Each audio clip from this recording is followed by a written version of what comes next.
They say no one ever expects the moment their life changes forever. For me, it was a quiet Sunday morning in Denver, cold enough to see your breath and quiet enough to hear the soft crunch of frost under your boots. I just finished a lazy breakfast alone, scrambled eggs, toast, and coffee that had gone lukewarm when I remembered Lauren had left her bag in the back seat of her car. She'd spent the weekend away catching up with her old college roommate, Vanessa. I didn't think much of it at first. Lauren was social, outgoing, the kind of woman who could make friends in a checkout line. So when she said she wanted a couple of days to decompress, I told her to go, to have fun. Honestly, I figured a little space might do us both some good. Things had been off. Not bad, not explosive. Just muted. Like someone had slowly turned the volume down on our relationship and neither of us had reached for the remote. But I chalked it up to stress. We'd both been working long hours and Lauren had seemed more drained than usual. Still, I wanted to do something nice. Thought maybe she'd appreciate it if I brought her bag inside before she got home later. I pulled on my coat, headed out and popped open the door of her car. That bag was heavier than I expected. A big tote with one broken strap and a dozen smaller pouches inside like a Russian nesting doll of personal clutter. I barely had it halfway across the porch when it slipped from my hands. I swore under my breath as the contents exploded everywhere. Lip gloss rolled one way, a pack of gum skidded another, keys hit the wood with a loud metallic clink. And then, there it was. A ring. At first, I didn't think anything of it. But when I picked it up cold, heavier than it looked, I froze. It was her ring. At least, it looked like her ring. Same elegant band, that signature curved setting, the tiny diamond offset just enough to make it unique. I'd spent months designing it with a jeweler downtown before I proposed. Lauren had cried when she first saw it. But what stopped me cold wasn't just the design, it was the engraving inside the band. Still always yours. Those were my words. I came up with them on the fly in the jewelry shop. The inscription wasn't advertised. No one else knew about it. Not my parents, not my best friend, not even Lauren until the day I gave it to her. My first instinct was confusion. I looked down at my hands like they were holding a ghost. Had she taken it off and forgotten about it? Maybe this was her real ring and she'd been wearing a duplicate? But that didn't make sense. She never took it off. Ever. It was almost a point of pride. She used to joke that if I ever saw her without it, I should assume she'd been abducted by aliens. I sat down on the porch, heart starting to race. The wind cut through my jacket, but I barely felt it. I stared at that ring until my fingers went numb, running every possible explanation through my head. Maybe this was the backup ring. But why would it be in her travel bag? Maybe she lost the real one and replaced it. But wouldn't she have said something? Wouldn't that have been a big deal? And then, because once your brain starts down the wrong track it never stops, I had a darker thought. What if this wasn't hers? What if it belonged to someone else? But that was insane. Right? The day passed in a strange haze. I cleaned up the spilled bag, tucked the ring back inside, and placed it neatly on the entryway table like nothing had happened. Then I sat by the window with my second cup of coffee, waiting for her to come home. When she finally walked through the door just after 4, she looked tired. A little too tired for someone who had supposedly been relaxing with an old friend. Her hair was damp, like she'd showered just before getting in the car. She kissed me hello, a quick peck, and said, "Thanks for bringing in my bag."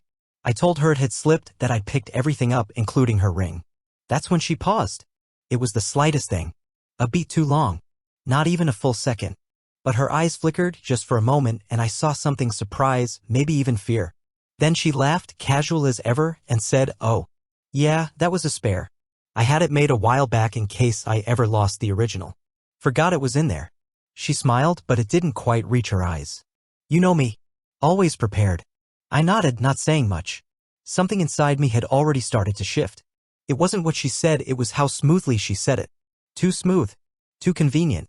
Like she'd practiced. She changed the subject quickly after that, asked about dinner, told me about some new cocktail bar Vanessa had dragged her to. I played along, but every word landed with less weight than the last. That night, as she dozed beside me in bed, her back to me, I stared at the ceiling, trying to put myself back together. Maybe it was nothing. Maybe. But some part of me, some instinct I hadn't trusted in years, whispered that everything had just changed. The thing about hindsight is it doesn't whisper. It screams. After I found the ring, I started noticing everything. Like someone had finally pulled back a curtain I hadn't realized was there. For years, I thought I understood Lauren, her habits, her tells, the little ways she showed love even when words failed her. But now, with suspicion living rent-free in the back of my head, everything looked different. It started with the schedule changes. She used to be predictable. Gym in the mornings, home by 6, dinner, maybe a show or a book before bed. But lately, her hours had shifted. She claimed her job was getting more demanding, that the marketing team needed her on late calls with international clients. I wanted to believe her. God knows I tried. But I couldn't ignore how often she'd get home past 10, hair suspiciously freshly washed, skin glowing in that way it only did after a long shower. And the perfume. That was new. Lauren wore perfume sparingly on holidays, anniversaries, weddings. She hated overpowering scents. Said they gave her headaches. But now, there were nights she'd come home smelling like something floral and musky I didn't recognize. The first time I asked about it, she shrugged and said Vanessa had spilled some of hers when they hugged goodbye. I let it slide. People spill perfume, I guess. But it kept happening. Different fragrances. All subtle but unfamiliar. I started memorizing them. Her phone was next. Always locked, face down, and kept on silent. She used to toss it on the couch without a second thought. I remember when we first moved in together, she'd leave it lying around the house, battery dying somewhere on the windowsill. But now it never left her side. She even brought it into the bathroom. Once, I caught her flinch when I picked it up to hand it to her. I asked, "Everything okay?" She smiled too quickly and said, "Yeah. Just a client I've been dealing with all week. Total nightmare." I nodded, pretending to buy it. But the thing that really got me was her mood. She wasn't angry. She wasn't cold. She was distracted. Like I was a background character in her life, someone she acknowledged out of habit rather than love. Our conversations became transactional. What time will you be home? Did you feed the dog? Do we need anything from the store? The warmth, the random affection, the inside jokes, they all evaporated. At first, I blamed stress. We'd both been burned out. Maybe she was just going through something. Maybe it had nothing to do with me. But that lie only lasted until I started keeping track. Little things. Notes to myself in my phone. Times she said she was going out with friends. Names she mentioned. And that's when I noticed something I couldn't ignore. She was inconsistent. One week it was dinner with Amanda. A month later, she said she hadn't seen Amanda in ages. She mentioned grabbing drinks with a guy named Ben from work. Then later, she called him Brian. Then Brandon. I'm not a jealous guy. I've never policed her friendships. But people don't accidentally change someone's name 3 times unless they're either lying or not paying attention. And Lauren was nothing if not meticulous. Once I joked about it. Said, "You've got more aliases for this guy than a spy." She laughed harder than the joke deserved and changed the subject. Still, I didn't confront her. Not directly. I wanted to believe I was just seeing things. That I was paranoid. That finding the ring had messed with my head. But the distance between us kept growing. We stopped touching. Not entirely, there were still pecks goodbye, the occasional hand on my shoulder, but it all felt hollow. Perfunctory. We used to sit close on the couch, fall asleep tangled up like ivy. Now she sat with a pillow between us. I stopped reaching for her. And she didn't seem to notice. Then came the night I knew deep down that I had lost her, even if she was still here. We were having dinner. Just takeout Thai on the coffee table. She scrolled on her phone between bites. I tried to make small talk, asked how her weekend plans with Vanessa had gone. She paused, blinked, then said, "Wait, what weekend?" I stared at her. "The one you just got back from. You said you two were staying at that cabin near Boulder." Her eyes darted away. "Oh, right? That one. Yeah, it was good. Relaxing." But her voice betrayed her. It was flat. Like she was reading from a script she hadn't rehearsed enough. That was the moment. The moment the pieces started forming a picture I couldn't ignore anymore. This wasn't stress. This wasn't burnout. This was something else. Something deeper. Something intentional. I didn't sleep that night. I lay in bed beside her, staring at the ceiling, wondering how long I'd been clinging to a version of her that no longer existed. The next morning, she kissed me goodbye like she always did. Said, "Love you," in that same tired voice. I whispered it back. But my heart wasn't in it. Because somewhere between all the lies, all the excuses, and all the disappearing warmth, I realized the truth. I was living with a stranger who used to be my wife. There's a distinct moment when suspicion turns into certainty, a moment you can't walk back from. Mine came on a Thursday night, 2 weeks after I found the ring. Lauren had told me she was going out for dinner with a few coworkers to celebrate the end of a campaign. I nodded, said sounds fun, and even kissed her cheek before she left. She wore her hair curled the way she did when she wanted to be noticed. Her heels clicked on the hardwood like little punctuation marks to a sentence I hadn't written. She didn't know I had started watching. Not in the way you might think. No private investigators, no dramatic tailing in a trench coat. Just quiet preparation. I'd remembered an old tablet tucked away in a drawer, the kind we used for trips to stream movies on planes. It hadn't been used in over a year, but I knew it was still logged into our shared Apple account. And with that came access to her location, synced messages, even old backups. I recharged it, updated the software, and installed a tracking app she didn't know was still linked to her phone. I told myself it was just for peace of mind. But deep down, I knew I was looking for something. Not just truth, but permission. Permission to stop pretending. That Thursday, she said she'd be at the downtown mall, a new restaurant she couldn't quite name. I nodded like always. Then I waited until she was out the door, until I heard the car back out of the driveway. Then I opened the tablet. It showed her at a hotel. Not near the mall. Not even downtown. A boutique place tucked between a row of apartment buildings and a rental car lot. The kind of place you choose when you don't want to be seen. My stomach dropped. I stared at the blinking blue dot on the screen for a solid minute, hoping it was wrong. Glitched? Anything. But it stayed there. Didn't move. Just pulsed. I grabbed my keys. My hands were shaking. I didn't know what I planned to do. I told myself I just needed to see. To know. That I wasn't going to make a scene or confront anyone. I just needed the truth to look me in the eye. The hotel was 15 minutes away. I parked in a side lot behind a row of cars, heart pounding like I was about to commit a crime. I felt like I couldn't breathe. Like if I didn't move, I might never move again. I waited. 37 minutes, to be exact. I counted every one of them. Then she came out. Not alone. He was tall, dark-haired, athletic. He wore a dress shirt open at the collar, the sleeves rolled up like he'd been trying to look casual. They were laughing. Hers was loud, unguarded, the kind of laugh she hadn't given me in months. They walked like people who had nowhere else to be. She touched his arm. He leaned in close, said something that made her cover her mouth and giggle. Then, like they were in their own little world, he kissed her. Not a quick peck. Not uncertain. It was full, familiar, practiced. The kind of kiss you don't give someone you're still getting to know. She didn't pull away. She kissed him back. And just like that, the universe I had spent years building collapsed in front of me. I didn't take a picture. I didn't need one. That moment, frozen in my mind like a painting, was more than enough. But later, back in the car, I realized I needed proof. For me. For what came next. So I went through the app, retrieved the location logs, took **TS. I screen recorded the history, the timestamps, the GPS coordinates. I wrote down the date, the exact time she walked out of that side door with another man's hand on the small of her back. When I got home, I backed it all up to a hard drive and encrypted it. Then I put it on a USB. Then, too. One I kept in my desk. The other, I mailed to a P.O. box I'd opened the week before. Because suddenly I knew I'd need an escape plan. I didn't cry. Not then. Not in the car. Not even back home in the dark living room where she and I had once danced barefoot after too much wine. I just sat on the couch, motionless, while the house went quiet around me. It's strange how betrayal doesn't always arrive with noise. Sometimes it slips in quietly. Through a screen. In a glance. On a Thursday night when you're holding a tablet in the dark. When she came home around 11, she was flushed. Her cheeks were pink, her hair a little frizzy at the edges like she'd been in a warm room. She kicked off her heels, smiled, and said, "Ugh, traffic was insane. They're doing construction on 6th again." I looked up from the couch, kept my face neutral. "Sounds like a long night." She nodded. "You wouldn't believe how loud the restaurant was. I've got a headache from all the talking." Then she kissed me on the forehead. That was the hardest part. Not because of what she did, but because of what it meant. She was comfortable lying to my face.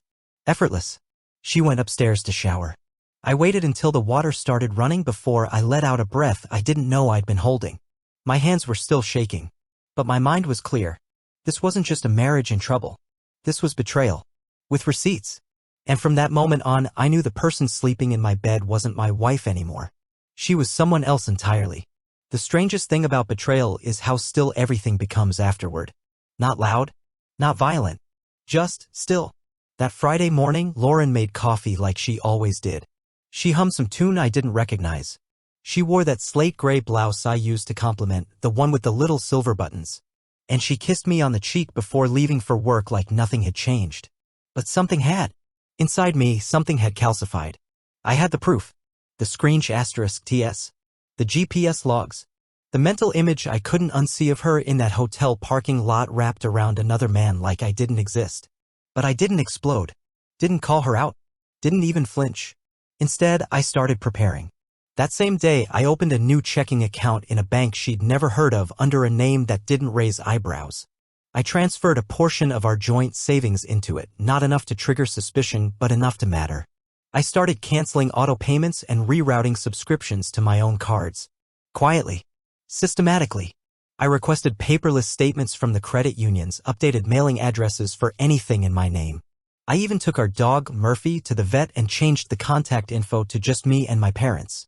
I said Lauren had a new job and I wanted to simplify the records. The receptionist didn't blink. By the following Monday, I'd signed up for a temporary mail service out of state. Rented a UPS box in Oregon.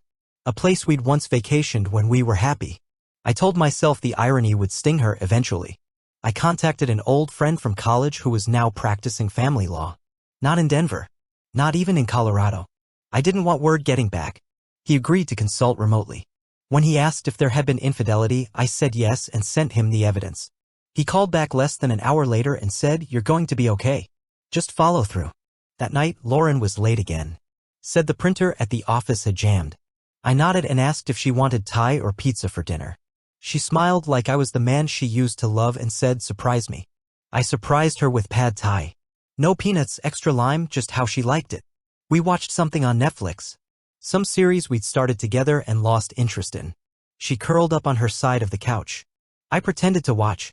She pretended to be present. I didn't ask who he was. I didn't care. It was easier to let her think I was still oblivious. Every morning, I moved a little more out of our shared life. My work files. My winter jackets. My college photo albums. I started storing things in the attic, then shifting them out to a storage unit I rented in cash. I labeled the boxes seasonal in case she snooped. She never did. She was too busy being in love with someone else. I even found an apartment in Oregon. A modest one-bedroom near the coast. The lease started in 3 weeks. I wired the deposit under my middle name. Noah Andrew Parker. I booked a moving truck through a secondary site and paid extra for discretion. The confirmation came with a note, "Driver will contact 1 hour prior." No logos. No uniforms. Perfect. Murphy was the only one who noticed something was different. He followed me around more, slept at the foot of the bed instead of in his crate. Dogs know things. Lauren, on the other hand, floated through the house like a guest. She called me babe, like punctuation. Her texts were still sweet, but robotic. Once, she left her laptop open on the dining table. Outlook was up. I saw a calendar event titled MKT Strategy Offsite at 7:15 p.m. The location was blank. I took a picture of the screen and closed it without touching anything else. Every day felt like a countdown. 2 weeks in, I packed the most important things into a duffel bag I kept in the back of my car. Flash drives. Passport. Birth certificate. A few printed photos that still meant something even if the person in them didn't. One of us from our honeymoon, back when we smiled with our eyes. Another of Murphy as a puppy. I started sleeping less. Not from anxiety, but from strategy. Every step had to be perfect. I couldn't let her derail this with apologies or tears or excuses. I didn't want revenge in the traditional sense. No scenes. No fights. No screaming, I knew it, across the kitchen while plates shattered against the floor. I just wanted freedom. And silence. Real silence. So I planned my departure for a Tuesday. She had a training scheduled in Boulder that afternoon. The calendar on her phone said she'd be gone until late. Perfect. That morning I woke early. Made her coffee. Packed her lunch. Kissed her on the forehead. She smiled and said, "You're being sweet this week." I told her, "Just trying to show up better." She nodded, grabbed her bag, and walked out the door. I watched her drive away from the upstairs window, the same one where I'd once waited for her to come home after our anniversary dinner. Back then, she brought flowers and tears. Said her client dinner ran late. Now, I knew better. The moving truck arrived 2 hours later. The driver was silent. Efficient. Didn't ask questions. I had everything labeled and ready. By noon, the house looked eerily untouched, like a hotel room that hadn't been lived in, just passed through. I left only what needed to be left, her clothes, her toiletries, her stack of unread magazines. On the kitchen table, I placed a small wooden box. Inside, I put the USB with the footage and logs, a printed log of her phone's GPS history, screenshot *TS of her calendar events, a single photo of us from our anniversary, the same one she used as her phone background for years, the wedding ring, her ring, the one she stopped wearing but pretended she hadn't, and the divorce petition. Signed, Dated. Notarized. Then I walked out the door. No note. No goodbye. Just silence. I drove for hours without music. No podcasts. No calls. Just the hum of the engine and the sound of my breath stabilizing for the first time in months. Every mile felt lighter. I crossed the Oregon border just after midnight.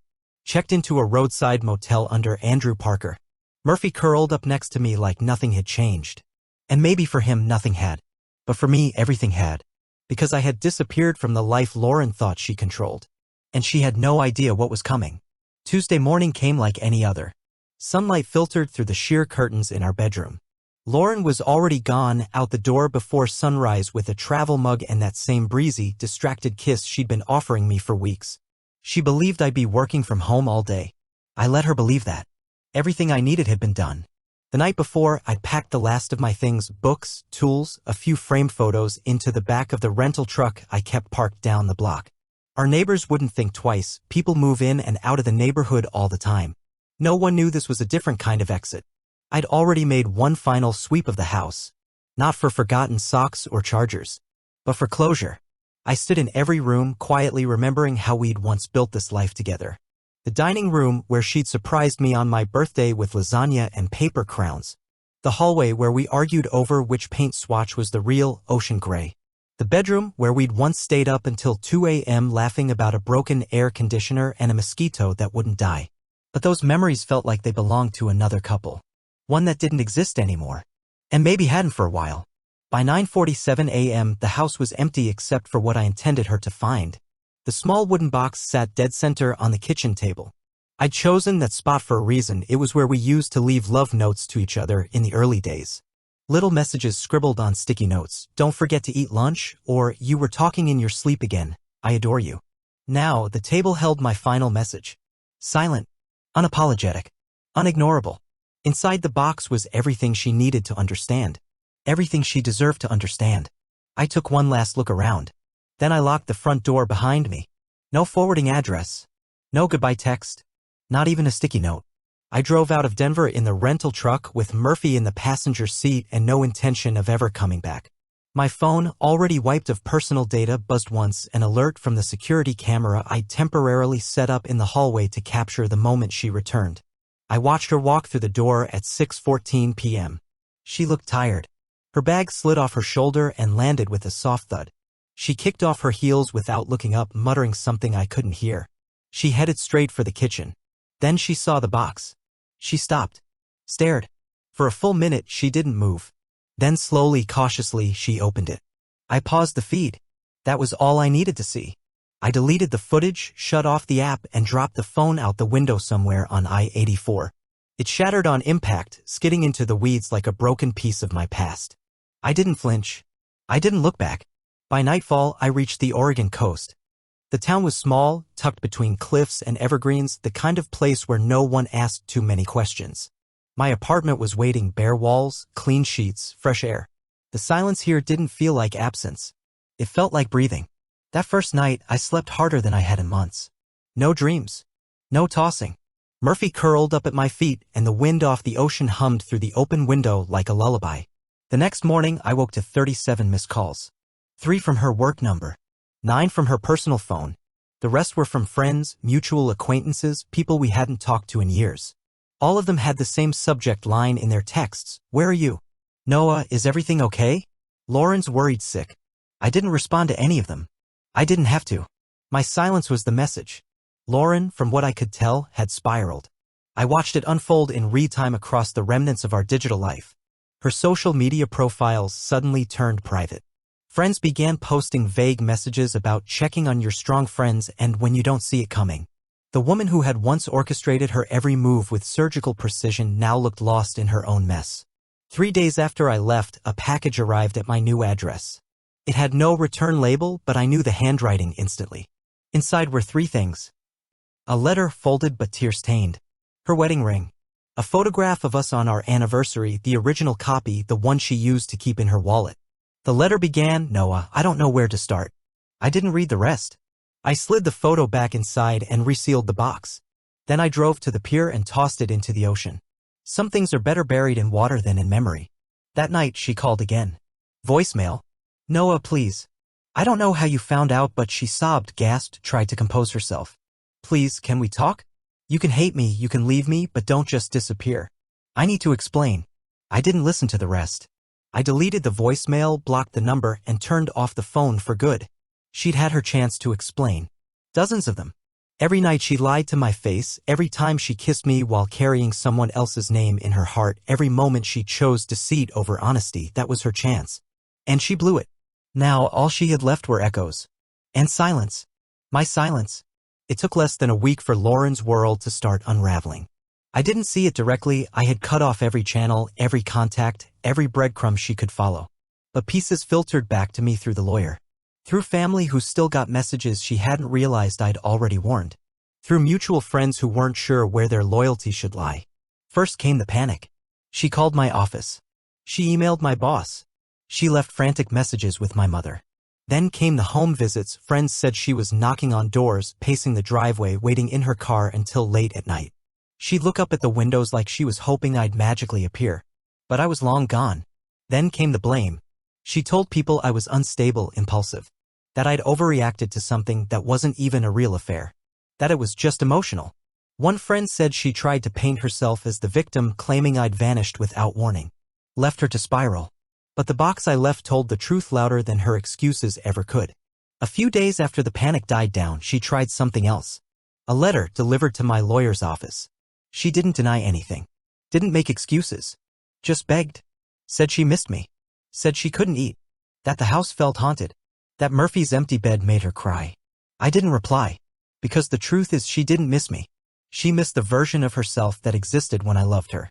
And that person no longer lived here. A year later, the coast felt like home.